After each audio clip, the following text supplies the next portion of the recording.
अस्सलाम वालेकुम, मैं हूं क्या फैमिली, उम्मीद करता हूँ सब खैरियत से होंगे। अल्हम्दुलिल्लाह मैं खैरियत से हूँ। वेलकम है आप लोगों का एक नई वीडियो, नए व्लॉग में। तो आज की वीडियो है cost of living with family in Qatar के ऊपर। जो लोग भी कतर आने की सोच रहे हैं अपनी फैमिली के साथ, उन्हें ज़रा सा भी आइडिया नहीं है कि कतर में फैमिली के साथ रहने में कितना खर्चा आएगा, तो भैया मैं हाजिर हूँ। मैं आपको इस वीडियो में सारे डाउट क्लियर कर दूँगा कि अगर आप फैमिली के साथ कतर में रहते हैं तो आपका खर्चा कितना होगा। इस वीडियो में 5 बातें जिस पर हम गौर करेंगे। नंबर 1 है रूम रेंट, क्योंकि सबसे पहली चीज़ वही आएगी आप रहेंगे कहाँ। दूसरी है भैया फूड, तीसरी है ट्रैवल, चौथी है स्कूल फ़ीस, क्योंकि जब फैमिली आएगी तो बच्चा तो आएगा ही, स्कूल फ़ीस, पाँचवीं है मेडिकल। तो इन पाँचों बातों पे हम गौर करेंगे और फिर लास्ट में आपको बताएंगे कि आपका मंथली खर्च कितना होगा। वीडियो में बने रहें। तो बात करते हैं रूम रेंट की। तो उससे पहले मैं बात करूँगा, मेरा एक फ्रेंड है कतर वकरा में ही रहता है अपनी फैमिली के साथ। तो वो महीने का 1500 रियाल पे करता है रूम का, एक लैट्रिन किचन बाथरूम वगैरह सब उसमें है। तो सही है उस हिसाब से 1500 रियाल में। लेकिन मैं बता दूं, जो लोग की जॉब थोड़ी अच्छी होती है उनको क्या होता है कि कंपनी खुद प्रोवाइड करती है रूम। लेकिन कुछ लोगों का क्या होता है कि वो शेयरिंग में दे देती है कंपनी, जैसे 2 बंदे एक साथ में दे देगी। लेकिन कुछ लोगों की जिनकी जॉब थोड़ी सी अच्छी होती है उनको एक सेपरेट रूम मिलता है, तब अपनी फैमिली को लेके रख सकते हैं, उसमें आपका रूम रेंट बचेगा। लेकिन कभी कदार ऐसा नहीं होता है, तो बंदे क्या करते हैं अलग से एक रूम लेते हैं। मेरे फ्रेंड की तरह उसने खुद का एक रूम लिया हुआ है, 1500 रियाल उसका पे करता है, बिजली वगैरह बिल सब उसमें ऐड होती है। यहाँ पे अलग से आपसे नहीं लिया जाता, उसी में ऐड करके वो बताते हैं। तो 1500 रियाल आप मान के चले रूम का। अब सेकंड जो है वो है भैया फूड। फूड की अगर हम बात करें तो अपने ऊपर मैं लूँ तो मैं अकेला बंदा हूँ, शेयरिंग में खाऊँगा तो 250 रियाल पड़ेगा, 250 रियाल पड़ेगा। लेकिन फैमिली है तो फैमिली का आप 600 से 700 रियाल माने फूड का। बेहतरीन किस्म से अगर आप दबा के खाएँगे उसकी मैं बात कर रहा हूँ। तो आप 600 मान के चलें, 600 रियाल आप फूड का मान लें, 1500 रियाल रूम का मान लें। अब बात करते हैं ट्रैवल की। तो ट्रैवल के लिए जो फैमिली साथ में रखते हैं वो एक कार खरीद लेते हैं। तो यहाँ पे जो कार मिलती है वो 6500 रियाल में, आपको 6000 रियाल में कार मिल जाएगी, सेकंड हैंड अच्छी मिल जाएगी।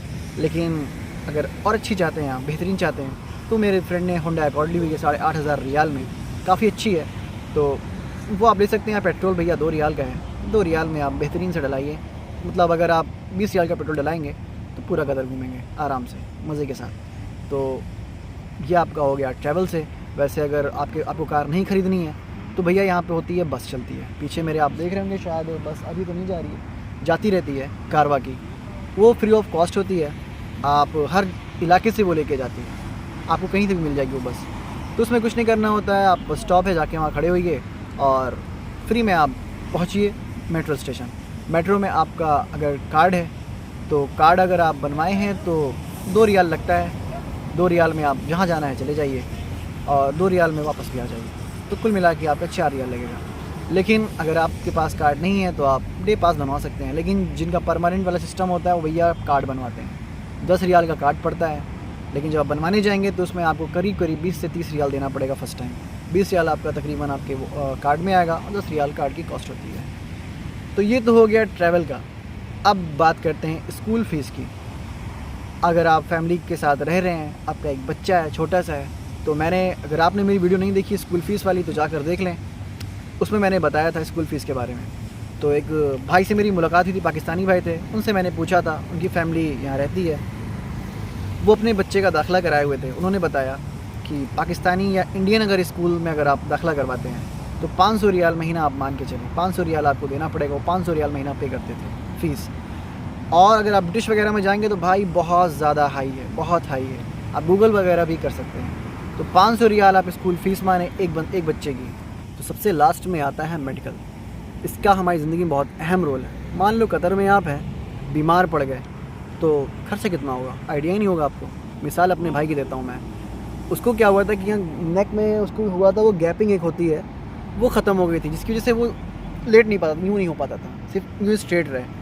तो वो पास में क्या है एक प्राइवेट हॉस्पिटल में वो गया, तो 2500 रियाल में उन्होंने दवा थमाई और अपनी फ़ीस जोड़ ली। 2500 रियाल में उन्होंने सिर्फ फ़ीस और दवाएं उसे दी।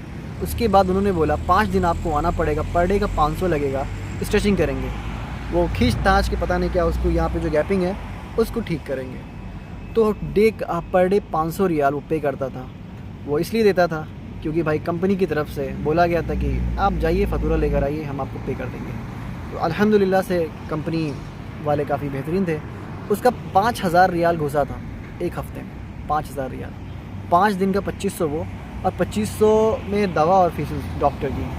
तो कुल मिला के ये उमसलाल की मैं बात कर रहा हूँ, उमसलाल में एक हॉस्पिटल, उसका नाम नहीं याद आ रहा, वहाँ की ये बात है। तो 5000 रियाल उसका चुटकियों में चला गया था। अब आप सोच लें, लेकिन अगर उसके पास वो मेडिकल कार्ड होता और वो गया होता गवर्नमेंट वाले हॉस्पिटल में, यहाँ का गवर्नमेंट हॉस्पिटल बहुत तगड़ा, बहुत VIP होता है, इतना आप जानें। हमाद यहाँ हॉस्पिटल बकरा में आप गूगल करिएगा आप, कितना खूबसूरत इन्होंने बनाया है। तो मेडिकल कार्ड अगर आपके पास है तो पहले बताओ मेडिकल कार्ड बनता कितने में है। तो जो जॉब करते हैं उनका तो कंपनी बनवाती है फ्री में, लेकिन मान लो आपकी फैमिली, अगर आपको अपनी बीवी बच्चों का बनवाना है, तो मेरे दोस्त ने अपनी बच्ची का बनवाया है, 100 रियाल उसने पे किया है, उसकी बच्ची का मेडिकल कार्ड बन के आ गया, हेल्थ कार्ड बन के आ गया। तो हमारा एक दोस्त था यादव नाम का, उसको भैया अपेंडिक्स हो गई थी, अपेंडिक्स क्या कहते हैं, वो थोड़ा इधर उधर मैं निकल रहा हूँ, भूल रहा हूँ क्या कहते हैं, एग्जैक्ट प्रोनाउंस नहीं कर पा रहा हूँ मैं, तो जो भी है वो आप कमेंट कर दीजिएगा, ओके। तो उसको भैया वो हो गई थी, वो हमाद में गया तो उसने वहाँ पे दिखाया, तो उन्होंने बोला भैया आपकी सर्जरी होगी। तो सर्जरी का जो उसका कॉस्ट आया था कुल मिला के वो 70 रियाल में, वो कम से कम पता नहीं शायद 9 दिन वो था, 9 दिन वो था, 9 दिन में उसके जो टोटल खर्चा आया था वो 70 रियाल आया था, बस उड़ के 70 रियाल में वो आराम से दवाएँ वाएँ सब ले दे के 70 रियाल में वो पूरा फिट होके वापस घर आ गया।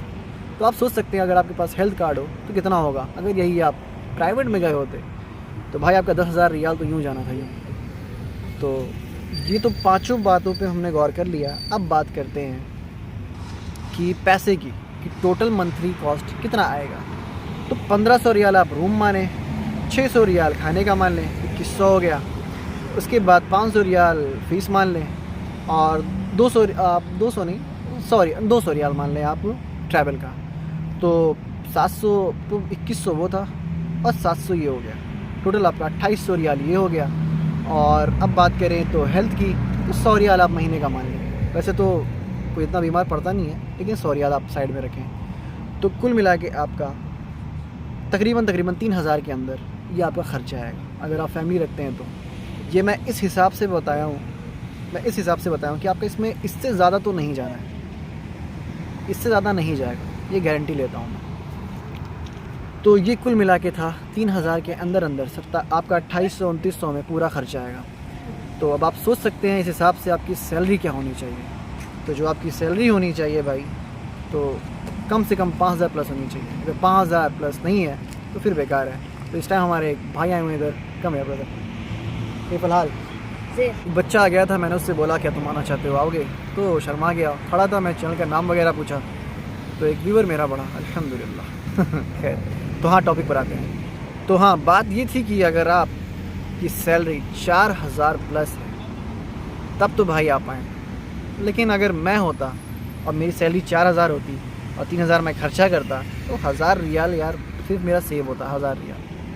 आप सोच सकते हैं कि बाहर इंसान रह रहा है अपनी और फैमिली से छूट के, माँ बाप से दूर होके, तो 1000 रियाल बचा के वो क्या करेगा? आपको ज़िंदगी भर तो काम करना है नहीं, सिंपल सी बात है।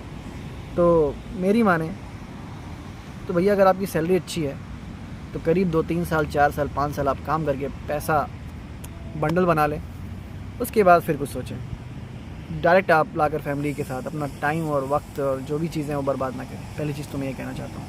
हाँ अगर सैलरी आपकी 6-7 हज़ार है, जैसे लोग मुझसे काफ़ी लोग बात हुई थी, उनकी सैलरी 7-7 हज़ार रियाल थी, 8-8 हज़ार रियाल थी, उनके लिए बेस्ट है। लेकिन जिनकी सैलरी भैया 4000, 5000 है, 5000 तो भी ठीक है, लेकिन जिनकी 4000 है उनके लिए तो मैं कहूँगा भैया ना बुलाएं, अकेले फ़िलहाल रहें और अपना देखें। तो फिर यही सीन थी। उम्मीद करता हूँ वीडियो अच्छी लगी होगी।